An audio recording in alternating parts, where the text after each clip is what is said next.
Welcome back, everybody, to Rock, Paper, Pencil, your daily dose of tabletop and traditional gaming goodness. And we're continuing today on these videos about Eclipse Phase and why I love it, and I think you should too. And today we're going into Simulspace. Simulspace is this wonderful thing that's done in the game, a lot like a holodeck in Star Trek, that allows you to, at any given time, if you can find a reason as a GM to get your players in there, to do something different. Say you've been chasing the same crazy drug dealer that's been putting a little bit of surgent strain in his drugs, or this guy who's stealing fabbers from large warehouses and making new morphs in a very dangerous way that's causing people to be very susceptible and possibly even breed the exurgent virus within them and become carriers, maybe. But your players have been doing that for a while. The story's going well, you're enjoying it, and you don't want to end it, and you don't really want to take a break from it, so to speak. But you do want to do something a little different this time. So, how can you do that? I mean, you can do those little one-shots here and there that just kind of detract from the story, or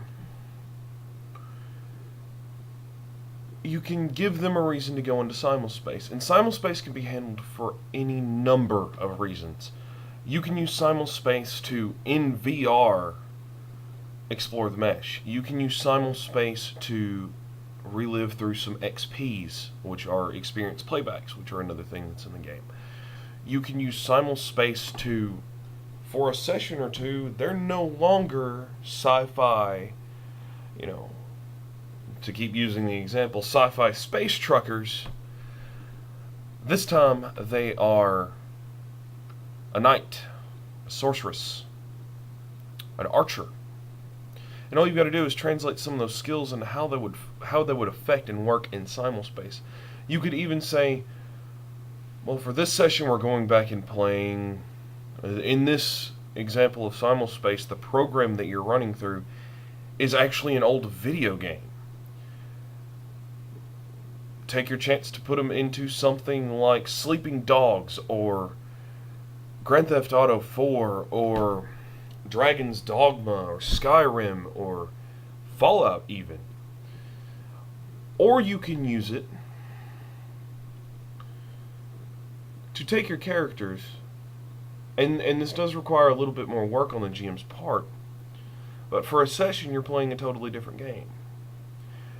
Your characters, and this is all about framing, your characters are in Simulspace playing another character in another game. So and this does get a little difficult, but it is kind of fun in a lot of ways. And in my previous video, I said that there were some things that I couldn't talk about with Simulspace because I haven't introduced it to my players yet. By the time this video is uploaded, I will have introduced that into my players, into my player group, and into my campaign. So I'm not worried about ruining anything for them now. So for a session, you have pre-made characters for Pathfinder. And you just either have them roll dice or pass them out to, the character you had in mind when you made these Pathfinder characters. And pass them out, and those are their in-game avatars, and suddenly they're in a world kind of like, if you've ever seen the show Sword Art Online. You can use Simulspace to affect so many different things. You can use it to run simulations. You can use it for any number of things, and you can change all the rules while you're in Simulspace. That's what makes it so awesome. And your characters may never know that they were even in Simulspace if you handle it properly. For example, in the current campaign I'm running, the player characters met because I didn't feel like doing the whole you meet in a bar, you take the same job at a bounty board or something like that. Even though those are perfectly fine for you to use in your game, that's not something I wanted to do in mine. So instead, there is a hypercore known as Nine Lives. Nine Lives specializes in stealing morphs, stealing egos. And sometimes they do it as simply as smash and grab and steal someone's cortical stack, or they intercept on what is known as a farcast. That is how most long distance travel is handled in Eclipse phase. Your digitized consciousness, your ego, is just uploaded into a computer and shot across space, and it's received and you're sleeved into a new morph. That's how most long distance travel is handled. But it can be intercepted, and Nine Lives knows how to do that. Well, the characters in my first session, they were all in some different kind of, I guess, dreamscape, you could say. One of them was on a beach, just enjoying the sand, the waves. The other was a farmer, actually, because I asked each one of them what, in their deepest, darkest consciousness, their character wanted to be when they grew up. And they're enjoying the scene, we're role-playing it out, and they're having a lot of fun, and then they start noticing weird things, like that non-player character that just handed her a drink is a little twitchy. That corn that you're harvesting is growing really fast. For some reason, whenever you shuck the corn, the shucks just disappear. So they started noticing odd things about it, and then they come out of it, and they realize they're in Simulspace. At that point, their muses, their ego PDAs, as it were,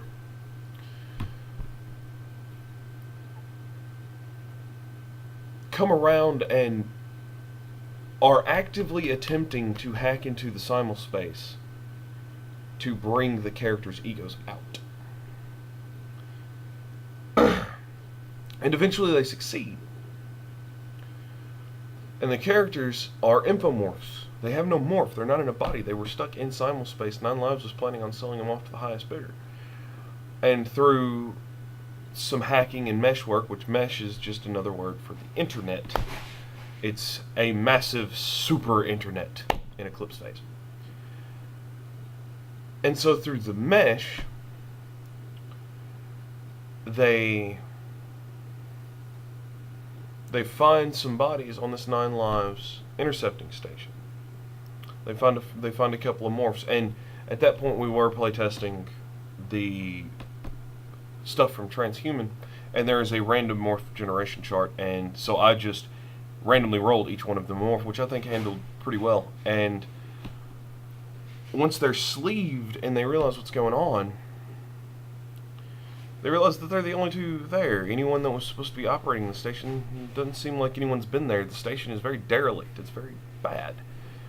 And in keeping with the themes of horror, they realize that some things have gone incredibly wrong at this station. And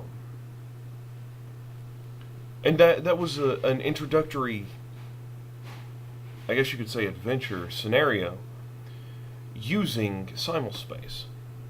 And you can take Simulspace and do so much with it. You want them to be... I actually really like the idea, and there's an NPC in my game that I've called the Game Master. He is a free agent. He doesn't work for any organization. No one really knows what he is, who he is. They just know that he publishes games. Well, it turns out that the characters have found out that within his games, he puts in messages. You have to know what to do, and you have to know what you're looking for.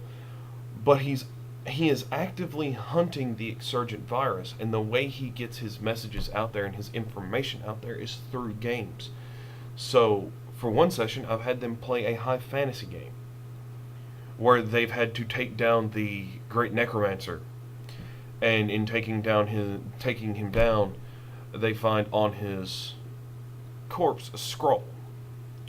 That to anyone else playing this game, because this game is out there on the mesh, anyone else playing this game wouldn't know what to look for. But because they are firewall agents, or sentinels, and they are knowledgeable about what's going on with the exurgent virus and those existential threats to transhumanity, they realize that when they've come out of it, they've still got that information, and they start decode again. And they get the message from him, and that moves them along, and it gets them a little more information about what's going on with the plot that I've laid out for them. And it's worked really well so far. Everyone's really enjoyed it. We've taken a session and straight up played a game. Instead of it being like a video game or anything, they've had to play because Game Master doesn't just do Skyrim style video games where I can pull out Pathfinder characters and they use those for a session or two. We've actually had to sit around and play poker. We've sat around and done other things when the Game Master has been attempting to get in touch with them, because the Game Master will not speak through anything but a game. And it's worked out where when we've had a slow session or we've had a lot of things happen in a session, it gives us a good cooldown, but it's still giving us things to use in the game. And that's where it has worked out really well for my group, is that it allows us to, as I said in my very first video, I have really bad ADD. So eventually it gets to a point where I'm kind of bored with running a game. Not that I want to stop running it, I just want to take a break for a little while. And a lot of people I've played with don't like that. Just outright, because if the game that we're playing does not have, the game that we move to for a couple of sessions doesn't have a definitive end, it just kind of gets like you're flip-flopping between the two, and for some people it gets very confusing. So what I've done is I've used that as a way to satisfy my own ADD and to keep giving them new experiences, because in this group I also have two people that this is the first time they've ever played any kind of tabletop game. And I like using Simulspace to give them a taste of what else is out there, so that if they ever feel like running anything or they ever feel like playing anything else, they know what's out there, or they've got at least some kind of idea. Anyway, that is a brief rundown on Simulspace and You. In the core book, they have a lot about Simulspace and what you can use it for and what you can do with it and how you can change the rules and all the rules for cheating and hacking. Yes, there's rules for cheating if you're in a game that allows cheats, has cheat codes, or you're in Simulspace that has some kind of admin hack. Yeah, your players can find a way to use that. Possibly. But that's it for this. Keep reading those books. They're really good. I really love Eclipse Phase. I hope y'all do too. I really appreciate it for watching. If you liked what I got going on. If you don't like what I got going on, at least comment. But if you like it, like, comment, and subscribe. I promise you I check those comments. Leave me a message. Drop me a line. If you've got an idea for me to do something on a game, if I've got it, I'll do it. Just leave a comment below, and I appreciate you watching. Till next time, keep 'em rolling.